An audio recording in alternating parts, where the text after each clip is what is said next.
تو جب سنت کے مطابق نہ ہو تو آپ کی نیت بھلے درست ہو، آپ کا عمل بھلے اچھا لگتا ہو، آپ کی بات بھلے بہت سنہری دکھتی ہو، اگر سنت کے مطابق نہیں ہے تو پھر وہ بات آپ کی، وہ عمل آپ کا، وہ نیت آپ کی کسی کام کی نہیں۔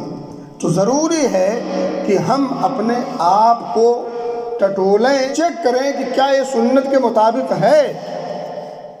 اگر ہے الحمدللہ اس پر ڈٹ جائیں، جم جائیں، اللہ کا شکر ادا کریں۔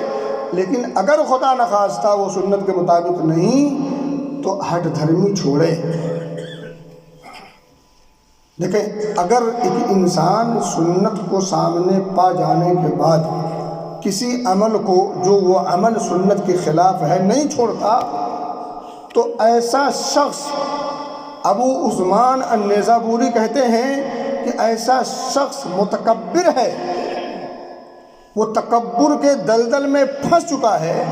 جس کے سامنے سنت ہو اور وہ اپنے عمل کو جو سنت سے میل نہیں کھاتا اس کو چھوڑنے کے لیے تیار نہیں، تو ایسا شخص متکبر ہے، اور متکبر کا ٹھکانہ جہنم ہے۔ متکبر کو اللہ پسند نہیں کرتا۔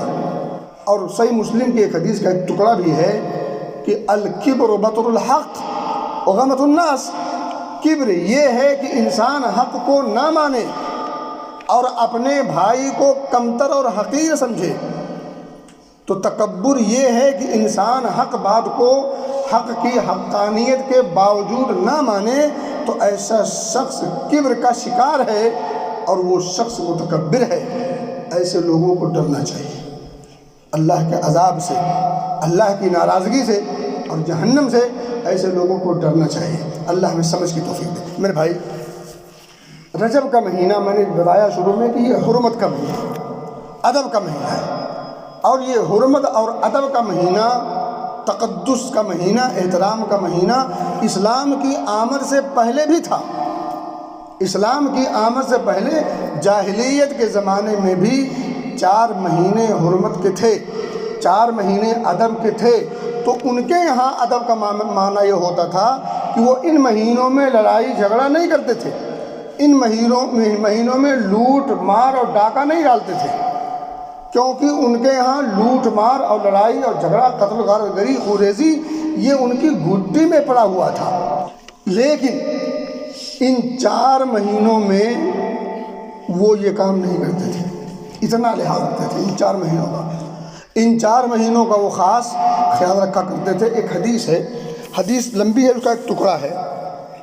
حضرت ابو رجا العطاردی کہتے ہیں اس ٹکڑے میں، فَإِذَا دَخَلَ شَهْرُ رَجَبٍ، جب رجب کا مہینہ داخل ہو جاتا، رجب کے مہینے میں وہ داخل ہو جاتے، رجب کا مہینہ آ جاتا، قُلْنَا مُنَسِّلُ الْأَسِنَّةِ، تو ہم کہتے کہ نیزوں کو دور کرنے والا مہینہ آ گیا۔ اب اس میں نیزوں سے، تیروں سے، لڑائی جھگڑے کے سامان اور آلات حرب و ضرب سے دور رہو، یہ مہینہ آ گیا ہے دوری کا، اب لڑائی جھگڑا نہیں کرنا۔ اور آگے وہ کہتے ہیں فَلَا نَدْعُ رُمْحًا فِيهِ حَدِيدًا، تو ہم اب کوئی بھی نیزہ جو لوہے کا بنا ہو، یعنی لوہے کا بنا ہوا کوئی بھی نیزہ اور لوہے کا بنا ہوا کوئی بھی تیر ہم نہیں چھوتے تھے۔ فَلَا نَدْعُ رُمْحًا فِيهِ حَدِيدَةٌ وَلَا سَهْمًا فِيهِ حَدِيدَةٌ إِلَّا نَزَعْنَاهُ، یہاں تک کہ ہم اس کو چھوڑ دیتے، اس کو سائڈ کر دیتے تھے۔ وَأَلْقَيْنَاهُ فِي شَهْرِ رَجَبٍ، رجب کے مہینے میں اس کو ہم دور پھینک دیتے تھے، اپنے سے الگ تھلگ کر لیتے تھے، کیونکہ اس مہینے کی عزت کا، اس مہینے کی حرمت کا اور اس مہینے کے تقدس کا پاس و لحاظ رکھنا ہے۔ اور مہینہ صرف یہ رجب ہی نہیں ہے، اس سے پہلے بھی 3 مہینے ہیں، ذی القعدہ، ذی الحجہ، محرم۔ ذی القعدہ، ذی الحجہ اور محرم آخر کا 2 مہینہ اور شروع کا پہلا مہینہ اور یہ بیچ کا 7واں مہینہ، یہ 4 مہینے حرمت کے ہیں۔ اور ان 4 مہینوں میں خصوصاً جو کام نہیں کرنا ہے وہ ہے ظلم نہیں کرنا۔ فَلَا تَظْلِمُوا فِيهِنَّ أَنفُسَكُمْ، تو تم ان حرمت کے مہینوں میں اپنے آپ پر ظلم نہ کرو، ظلم سے بچو۔ تو ظلم سے بچنے کا کہ 4 مہینوں میں سے ایک مہینہ یہ رجب کا بھی ہے۔